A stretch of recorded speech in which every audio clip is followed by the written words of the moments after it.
Hello everybody and welcome to another video on OMG Craft. Today we are taking a look at another combat snapshot sent to us by Jeb. If I seem a little low energy or a little weird, is because I just got back from the convention pack south and I got a massive cold. I'm still dealing with this massive cold, so I apologize if I sound a little weird. The wonderful Jeb has blessed us with another combat snapshot. So what is going on here? Let me give you a little bit of backstory before we jump in. With the Java release of 1.9, combat in Minecraft changed drastically and the community has basically all hated it. So the wonderful Jeb, who is the chief creative officer, so basically he has a vision for Minecraft and that's kind of where it goes. He is taking a very hands-on approach to fixing and changing combat in a future version of Minecraft. We don't know quite when it's going to drop. We don't know what dot release this will be part of, what version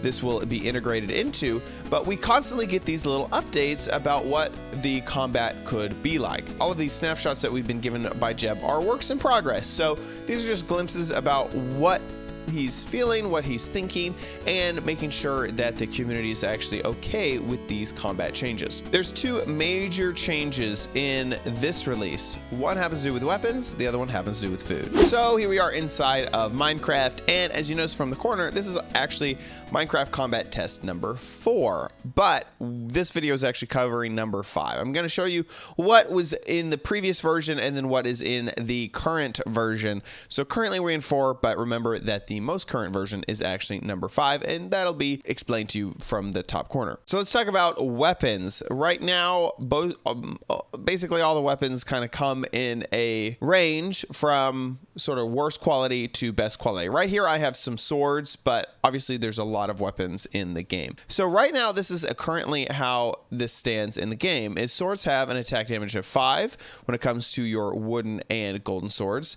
6 with stone, 7 with iron, and diamond has an attack damage of 8. But Jeb explained that one of the issues that is trying to be fixed with this combat snapshot is that armor really isn't all that useful, especially if it is lower tier armor. Like, what is the reason to have leather armor? There really is zero reason to have leather armor. So by nerfing, by taking some damage away from these weapons, that will help with having lower tier armor being actually usable. So remember these numbers: 5, 6, 7, and 8, where 8 is the most, 5 is the least. Over here on Combat Snapshot 5, we start off with the lowest being 4 and the highest being 6. Remember that was 5 and 8 before. And how this works out is wood is 4, gold is 4, stone is 4. You don't start getting an extra point of attack damage until you get to iron, and then diamond is 6. Now this also applies to axes. Now axes, the diamond axe still has an attack damage of 7, which is above the diamond sword. And you can see when we kind of hover around, we have all of our axes here. The wooden axe, golden axe, and stone axe are all attack damage of 5. Then we get to iron axe, and that is 6, and diamond axe is an attack damage of 7. So that is all basically in line with both sides of this type of weapon. Not to be forgotten, the trident. So remember, a diamond sword is attack damage of 6. Way down here, the trident is attack damage of 7, which puts it in line with a diamond axe. If you're using an enchanting table, then you're going to get the correct sharpness enchantments on a sword, but you're not going to get any type of attack damage buff on a enchanting table. You can use your books, but that's an extra step if you're in like a PvP situation. So basically the attack damage on all weapons have been nerfed just a bit in this combat snapshot, and I unfortunately haven't had a chance to actually jump in, test this out with either players or people or mobs or whatever, but it's pretty self-explanatory. It's going to take a few more hits to kill or achieve your goals with these weapons than it will on the previous ones. Now, I feel like the bigger change happens to do with food. So in previous versions of the game, if you were to eat food right here,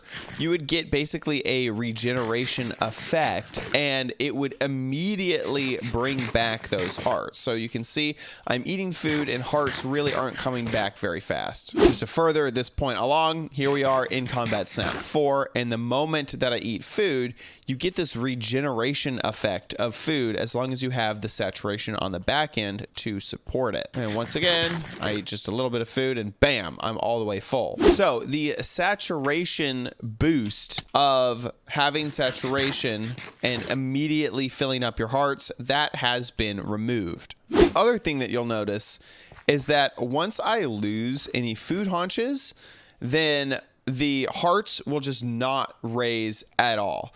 Basically, you will not dip into your food once you're like past that first haunch, which is past 18 hunger points.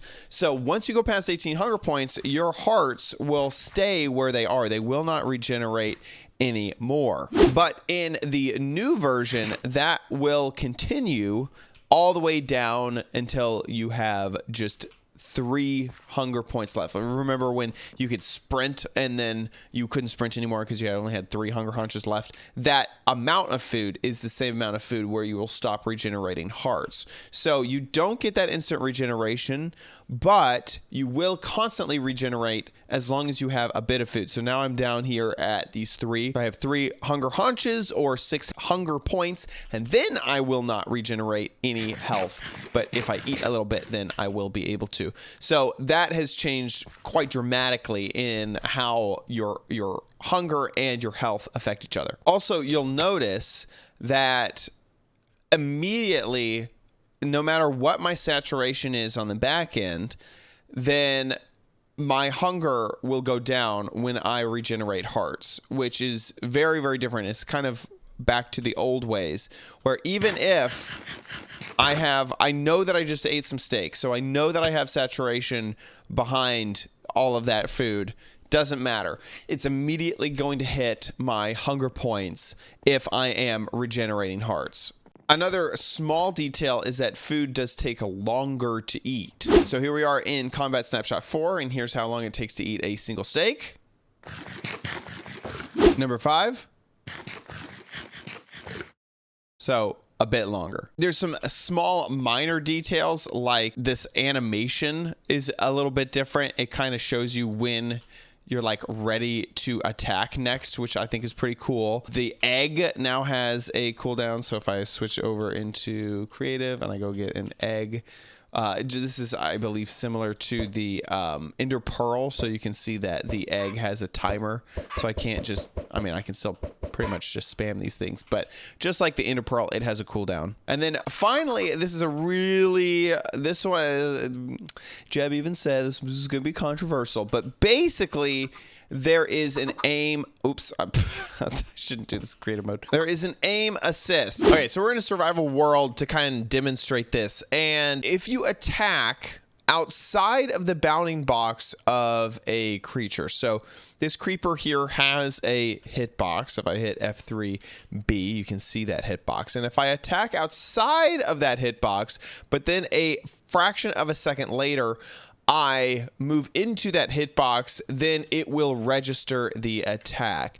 The idea is that whenever you're fighting small creatures or maybe creatures that move very fast, it can be frustrating that you're sitting there and attacking, but you're never actually landing, even though you may be aiming directly at it. For a millisecond, they may be gone, and then, you know, that swing attacks. And since you can't attack in between swings, it's not very useful. So you can get some really interesting behaviors where if I just click and hold down my sword and then sort of like look past this creature, it basically lands, even though I'm not quite hitting them at any one given moment. So if I just attack and then I kind of like swing past them, it will basically land that attack, even though I'm not quite aiming right at them, where So it allows that swing to actually register as something. Here, we can turn off hitboxes here. So it's a kind of an interesting aim assist where I don't know quite how I feel about it yet. I feel like it is nice that you do, if it's basically almost like a cooldown of while you are swinging, if your crosshairs hit the hitbox while this animation is going on, then that swing would register as a hit. And for smaller animals like rabbits, if I switch into the correct game mode and I go after one of these guys, let's see if it makes it any easier to attack. Come back. Well, oh, okay. Well, that was just some fall damage. Where'd that rabbit go? Here it is. Come on. Come at me, rabbit. Okay, well, I got him. Can't tell if that was because of the aim assist or not. I'm definitely mowing the lawn here. Come on! Oh my gosh. He's so fast. It still feels as frustrating. Okay, that was definitely an aim assist situation. I did not hit that.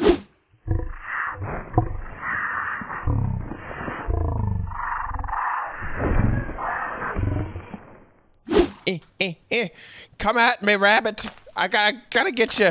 It's still... Oh my gosh, I'm definitely a lawnmower here. Come on, rabbit. Get over here. Oh my gosh, does this help? I don't think so. Attack. I feel like I would... There we go. I finally hit it. I feel like I'd be better. Okay, so I don't know. I can't tell if this method versus the old method of basically making sure that you have your hit lined up before you actually swing is better. Oh my Lanta, this is it's definitely different. It's definitely different. I could see that it would be very controversial, especially in player versus player, where it's much less about timing and much more about just getting your crosshair to hit that animal, you know, at any moment. And you kind of almost are constantly doing this maneuver of hoping that your crosshairs land. You almost like do this weird spam maneuver of like, there we go. Did I hit it? I think I did. Wonderful. Another small detail is that upward knockback has been added again. So whenever you hit something in the air, it will get that upward knockback, which means that if you're very good, you can just have things kind of go up into the air. This was definitely mentioned as something that may be too overpowered at the moment and is going to need to get fixed, but it is definitely very funny that you can use... Come on. Oh, I'm not taming you. Get the heck out of here. There you go. Go flying. Go fly a kite, Mr. Cow. I mean, Mr. Cow. Mr. Horse, I'm sick, okay? Please forgive me. So basically, all this is adding is a knockback up into the air. So you go high up into the air. And so it's just a change. It's just a small minor change that knockback will push you up whenever you get hurt. Obviously, this is not intended, this weird snowball effect thing. And it will hopefully get balanced out. That this is not its final form. So there you have it. That is really all of the changes in this combat snapshot. Not a ton, just nerfing your weapons and changing how hunger works, hunger and regeneration and saturation works. What do you guys think? What and then of course that little Easter egg of the aim assist. I almost call it an aimbot. It's not an aimbot. Aim assist. I feel like the hunger situation is so different. You're gonna go through so much more food now because you're gonna constantly want to fill that food. I really do feel like I need a little bit more time with this snapshot because I want to see what saturation does on the back end. Is okay, so I have full food, or I have full hearts, I have half full food, but is the saturation still there? Does it completely knock it out? all that sort of stuff. So this just needs a little bit more time. I need a little bit more time with it. Thanks so much for watching this episode of OMG Craft. If you enjoyed it, please give this video a big old thumbs up. Also, make sure that you subscribe for future videos, tips, tricks, tutorials, and spotlights here on OMG Craft. If you would like a link to play with this combat snapshot yourself, you can check out the description down below. And I, once again, apologize for being sick. See you in the next video. Bye.